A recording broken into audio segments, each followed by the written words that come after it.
Welcome to our Unknown to Icon series. We are the manager of Hemel Hempstead and we are playing in our 11th season. We are currently playing in the Premier League and the season has just finished. And in today's video we are going to take you through of how the season has unfolded, look at the details of our players' performance, any club news and what are our plans for the next season.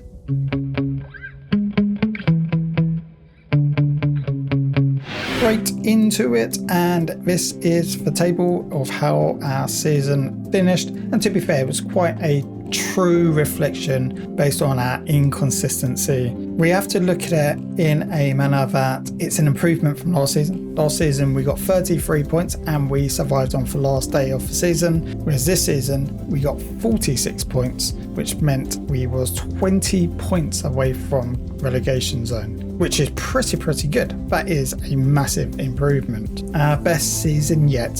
So we won 13 games, drew 7 and lost 18, had a negative goal difference of -12. What did the shape look like for us in the season? It started off really well. We hit first place for 2 weeks running. Amazing. And then it slipped off. I thought when we was in the top end of the table, I thought, yes, this is amazing. It's finally going to happen. We're going to get in Europe. That progression is going to happen the season before that I wanted it to.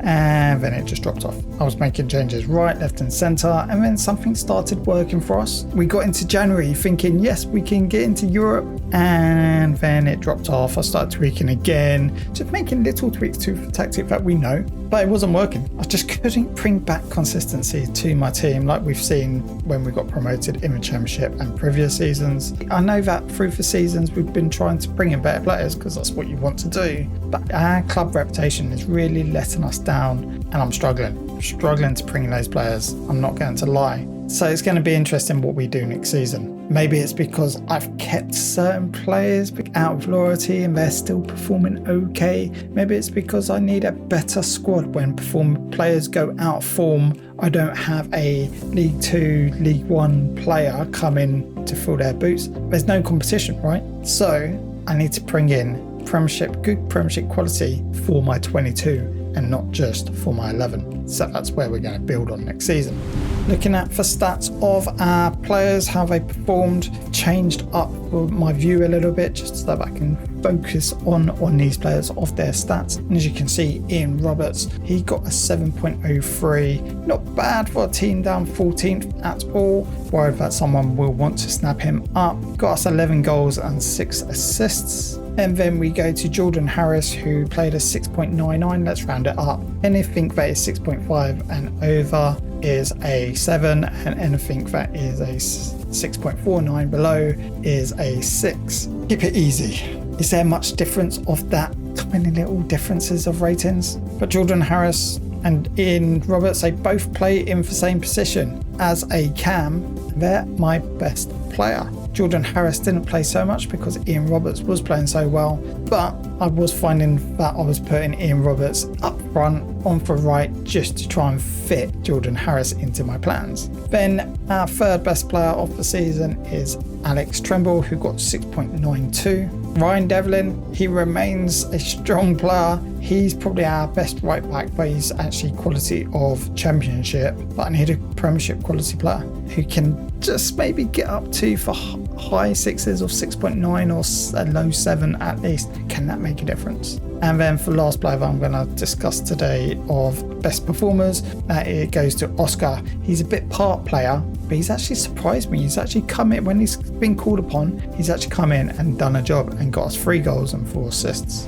And then looking at our worst players of the season, I'm not going to mention Patrick Barthel. I want to get him out on loan next season, definitely 100%. I think he needs it now. It's just not good enough for this level at the moment. He does have good potential. But our first player I want to discuss is our club legend, who he should be a legend by right, is Jordan Ledwards. He's just not cutting out, and I'm going to have to cut him out next season. We're going to have to get rid of him. He played a 6.6, still got 4 goals for us, but he's just not cutting for gravy anymore. Then Fabio Vieira, he's always was just a squad player, and yeah, just not good enough. Our new backup striker scored 5 goals, most he's scored in a season in his career. So good personal achievement for him. But again, just not cutting for, is it gravy or is it mustard? Mustard sounds right. Not cutting for mustard. And then these players, as you can see, surplus to requirements. Buy. All these players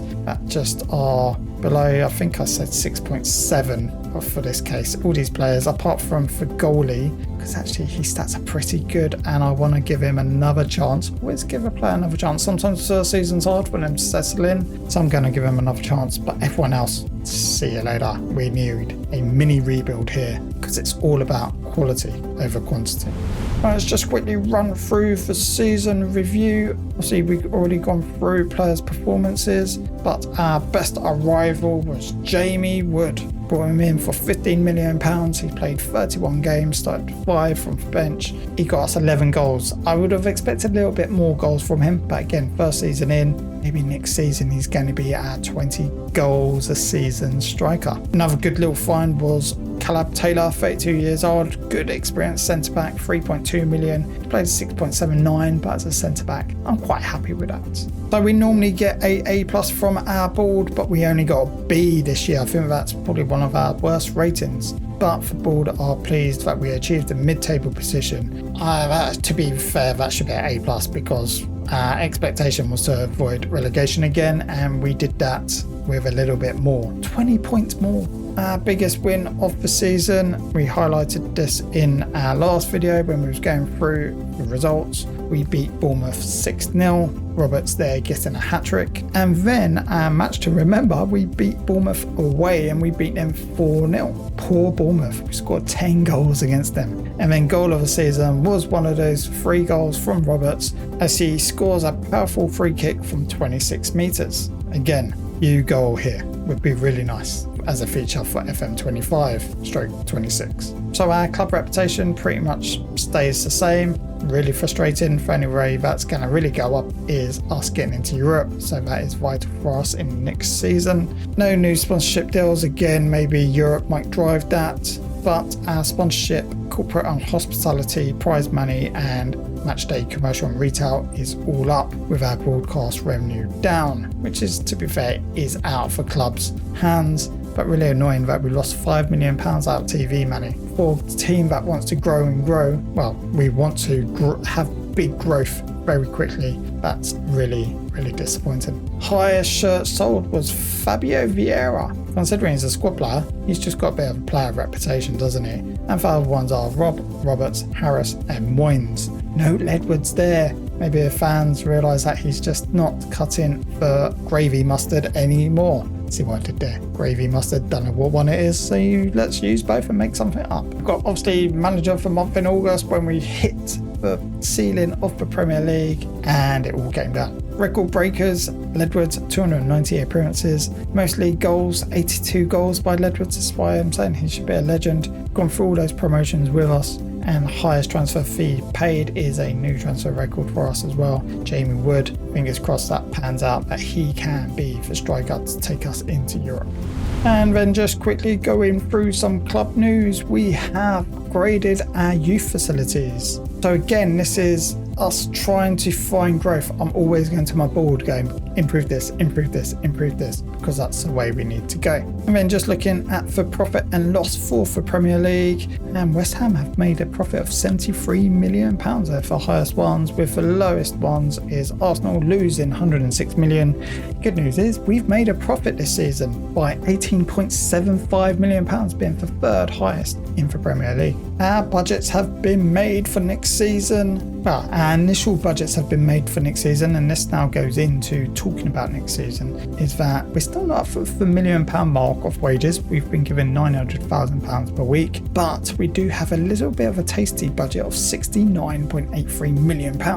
Oh, who should we bring in? You could bring in one big player, if we can, if that comes as an opportunity, or we could buy, say, 3 £20 million players. Don't forget our club record for transfer fees, £15 million, so buying 3 £20 million players could do us some good of bringing in quality over than quantity. or one player, world class. It would really have to be for the right player for me to spend £69 million on one player when I could bring in 3 players for 20 million or 60 million. I need to weigh it up, but I would like to, if I could, probably buy a new centre-back, a new winger, probably for the left side, because Ledwood's not doing well. Oscar's okay, but the quality is not there. And then maybe a striker, another striker, probably for 15 million to really, really push Wood on. Well, doesn't matter, they're both worth the same amount, so whoever gets the goals stays in my team. And then we get this. So I'm planning for players, and then my board tells me,